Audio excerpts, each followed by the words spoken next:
లోక్సభ పోటీకి కేసీఆర్ ఫ్యామిలీ దూరం 20 ఏళ్లలో ఫస్ట్ టైం పోటీ చేసేందుకు విముఖత.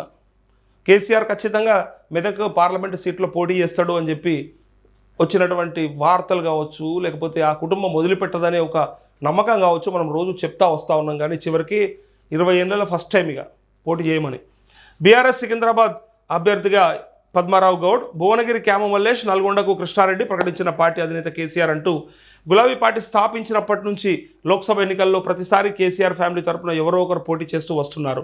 కానీ ఆ సాంప్రదాయానికి మొదటిసారి బ్రేక్ పడింది. ప్రస్తుత లోక్సభ ఎన్నికల్లో కేసీఆర్ ఫ్యామిలీ నుంచి ఎవరు పోటీ చేయడం లేదు. మరోవైపు ఇంతకాలం రాజ్యసభ సభ్యుడిగా ఉన్న కేసీఆర్ సమీప బంధువు జోగినపల్లి సంతోష్ పదవీ కాలం సైతం వచ్చే నెల 2తో ముగిసిపోతుంది.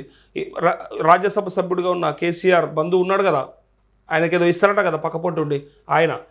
దీంతో పార్లమెంటుకు ఉభయ సభల్లో కేసీఆర్ ఫ్యామిలీ బంధువుల్లో ఒక్కరు ఉండకపోవడం ఇదే ఫస్ట్ టైం కానుంది. అసెంబ్లీ ఎన్నికల్లో పార్టీ ఓడిపోవడంతో లీడర్లు కేడర్లో నిరాశ నెలకొన్నది. దీంతో సిట్టింగ్ ఎంపీలు సైతం పోటీకి సిద్ధపడడం లేదు.